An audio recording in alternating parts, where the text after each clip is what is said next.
Dave, just to let you know, and for A Moment of Cerebus listeners, readers, I have resumed transcribing all the past Please Hold for Dave Sim recording. And I'm going, you're kidding. I mean, that's a lot of work. Matt will probably never have a day on the blog slow enough to ever post any of them. I don't think that's the case, Jesse. I think Matt would be delighted to do a Please Hold for Dave Sim text month.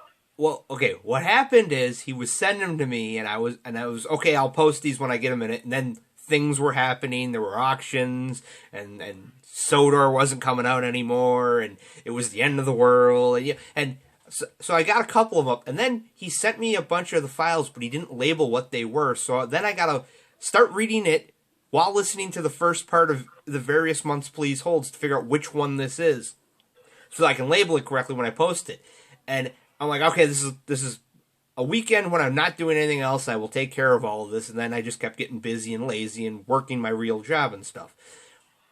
So he just sent me... I don't think you have to... Either of you have to apologize in any way. No.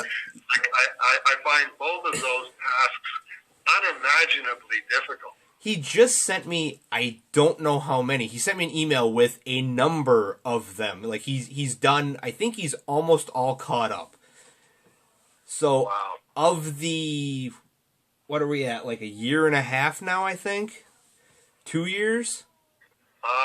Back to January of 2018. Yep, 2 years. Oh, no. It was November of...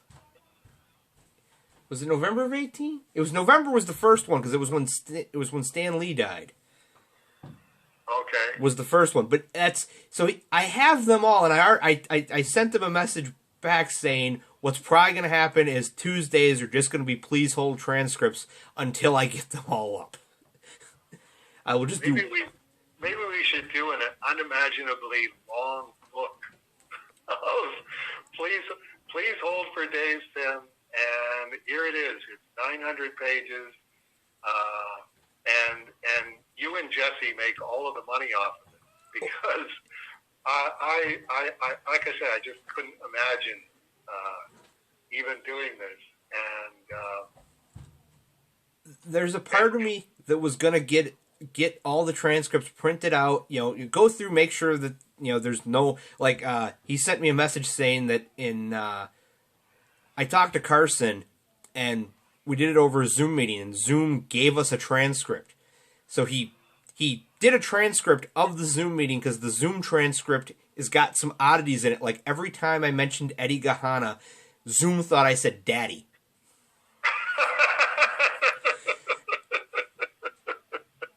I think we have to leave that in. That'll be something for the rookies to go, wait a minute, who's this daddy? What's going on here? But I was thinking of getting them all printed out, and put them in a binder and send a copy to you of, okay, here's everything we talked about, so that in the future when somebody asks a question we know we've answered, we can just go transcript number 7, page 17. Again, that seems unimaginably Rube Goldberg-like to me right there. Just this is just blah blah blah blah blah for way too long on the phone, and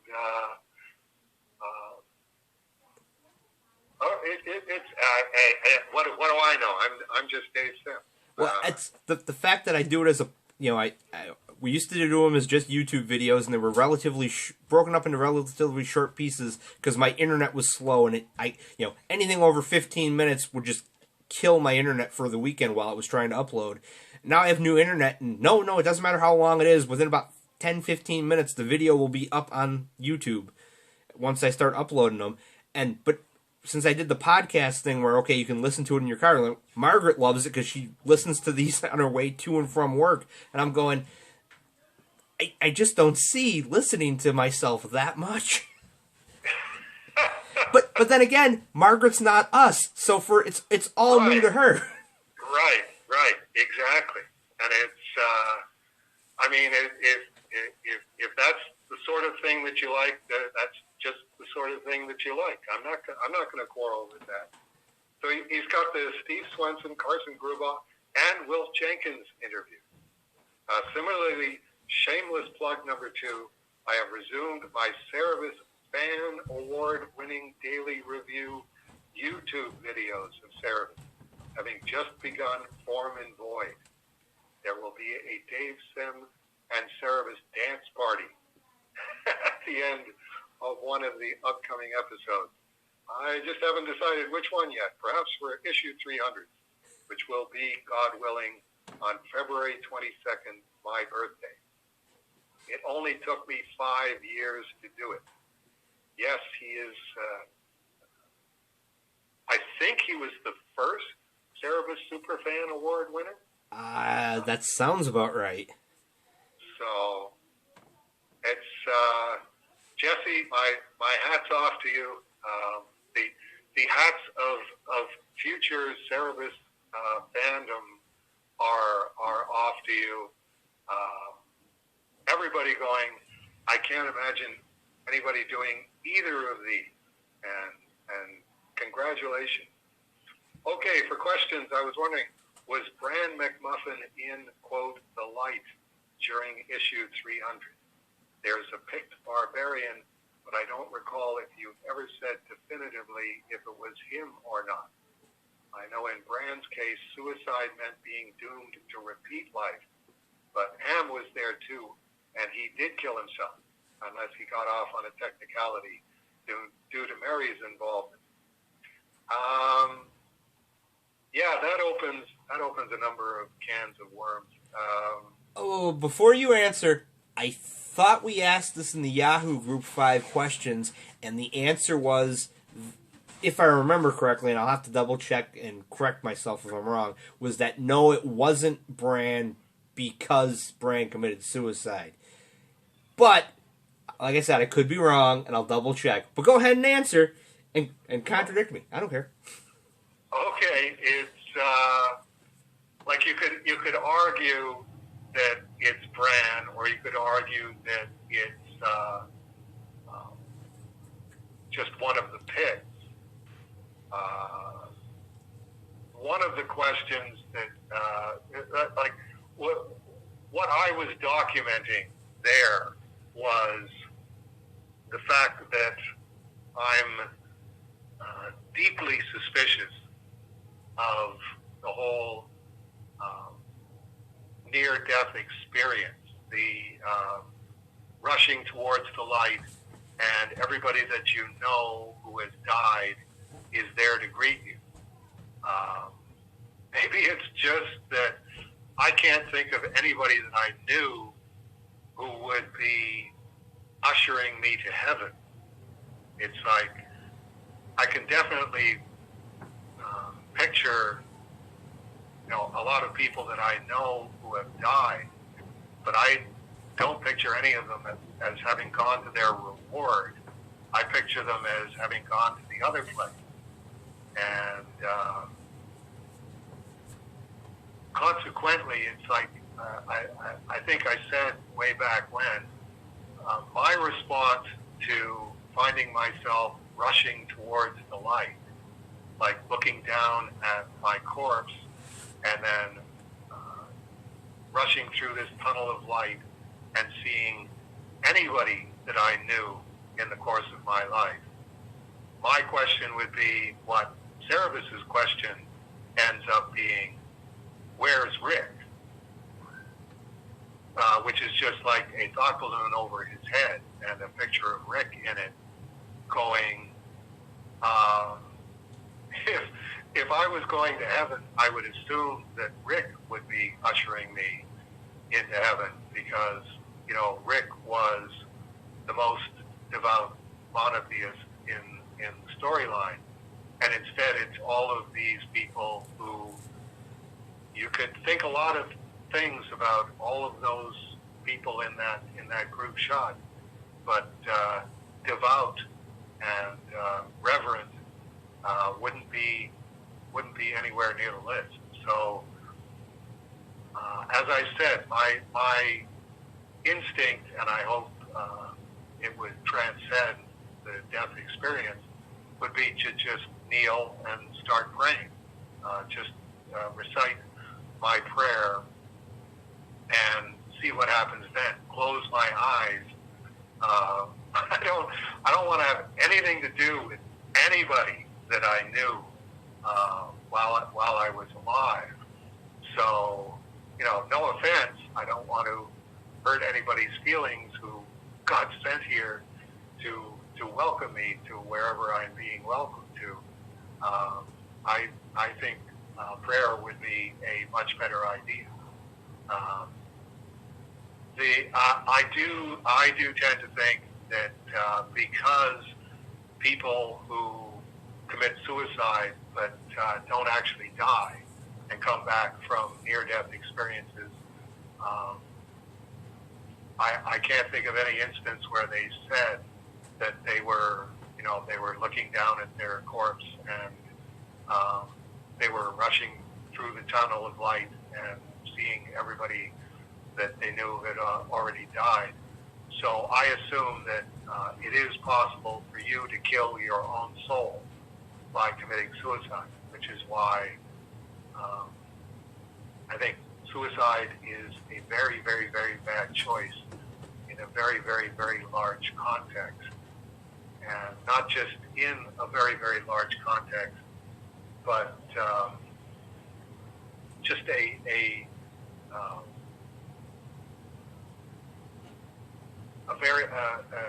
very, very bad risk to take, which is why I consider medical assistance in dying, which is what we call it in Canada, assisted suicide.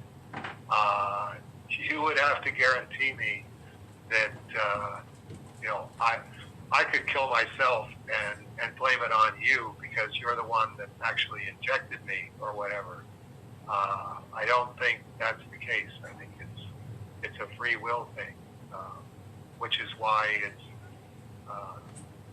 my worst nightmare is being in excruciating agony and wanting to die, but not wanting to kill myself, and not wanting anybody else to take the rap for killing me. That I think you have to wear that. If you kill somebody, you have to wear whatever their stature was with God in your debit column.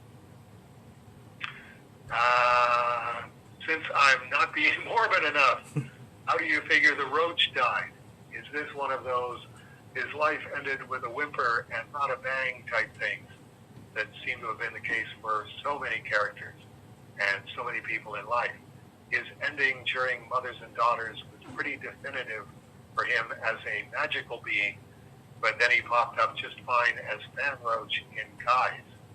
I do suppose if you're ever in the market for another spin-off, The Strange Death of Cerebus rewarding characters could be fun. Silver Spoon finally eaten by those cannibals. Mrs. Henrod Kutch crushed by a squeaky wheel. Speaking of spin-off, is Cerebus in Hell with a question mark the same project as Cerebus the Afterlife, which you mentioned in a newspaper interview you did circa the last signing in 2010. I was thinking of it at that point, but I was thinking of it as a far more serious thing of what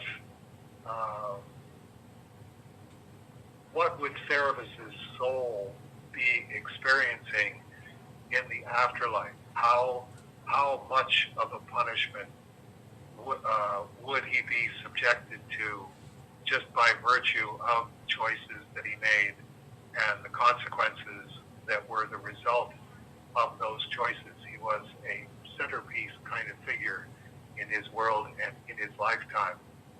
And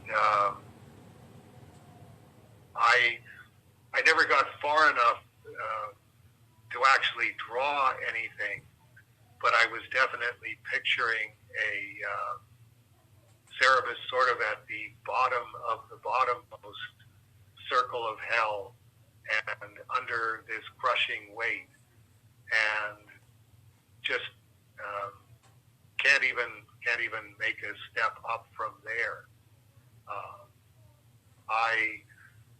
I never got far enough with it to say Cerebus in Hell with a question mark is the same project. Cerebus in Hell with a question mark was can I do David Malky's Wonder Mark and do it with Cerebus and do it with Dante and Virgil and have some fun just being funny.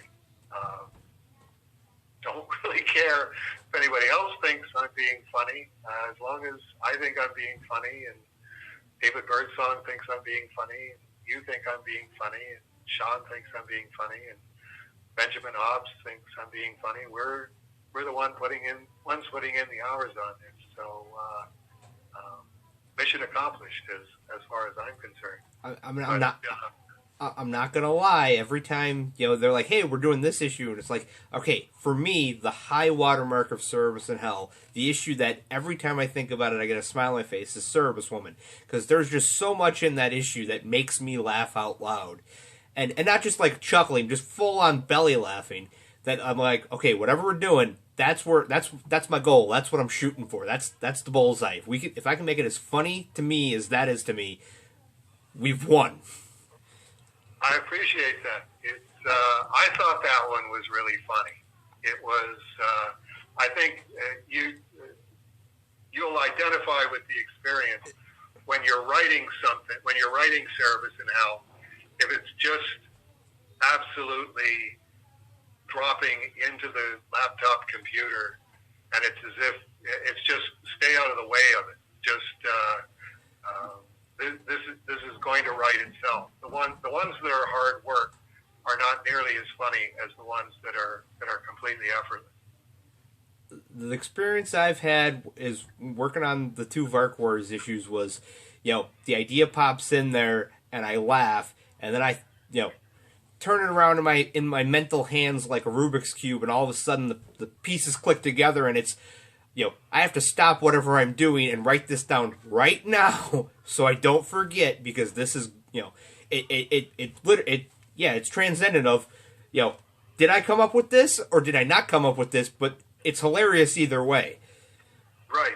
Like right. The one in Walt's Empire Strikes Back where it's Batvark and Beatrice at the end up in Cloud City, and she says she wants to take their relationship to the next level. When I thought of that, I was walking down my basement stairs to put a load of laundry in the dryer, and I almost fell down the stairs. I was laughing so hard. Yeah, that's a good sign. It's the if you're laughing, you can't really argue with that. How are you going to? This is why it's like I'm willing to go to jail over anything that I do in Cerebus in Hell with a question mark. It's like you do comedy by doing stuff that makes you laugh. You're making connections in your head, and you're doing other stuff. And yeah, I have the same experience. I'll have a Post-it notepad next to my chair in my bedroom, and if I think of a gag, I think of a joke, and it's like it makes me laugh. Doesn't matter if I was just about asleep. It's like, no, turn the light on, get up, and write it down on the Post-it note, and write down enough of it so you're not going to forget it. Because I've had that happen too many times where I went, no, that's too funny. There's no way I could forget that. And I wake up the next morning and I can't remember it. And it's like people who really think that you should never hurt anybody's feelings for any reason. And if you hurt somebody's feeling, you need to be destroyed. Just have absolutely no grasp of that. It's like you do whatever you need to do to get you through. Like, this has definitely been an unusual 2020, and it's turning out to be a pretty unusual 2021.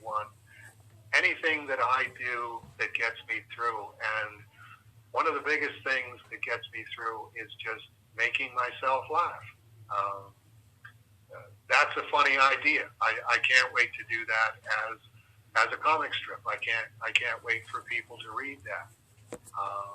And then the double plus is when I'm proofing an issue. And it's been so long since I did it. Like, I actually wrote and pasted it together a year ago, and now I'm getting the proof copy from Studio Comics Press, and I'm reading it for typos and stuff. And I make myself laugh again. It's like, I forgot that one. I forgot that line. That's really, really good. And it's like, you just hope that there's other people out there, because what passes for humor these days, what feminists allow you to say, to be funny, is so constricted and so laundered that it's, wow, if I wasn't funny and I had to rely on all of these environments that feminists have absolute dictatorship over, man, it's like, I'm sorry, guys, but the people who are living over there have bought into the whole idea of, no, you can't tell a joke that hurts anyone's feelings. And it's like, well, then you can't tell any jokes, because a lot of humor is cruel. So I just wanted to wrap things up and thank you for the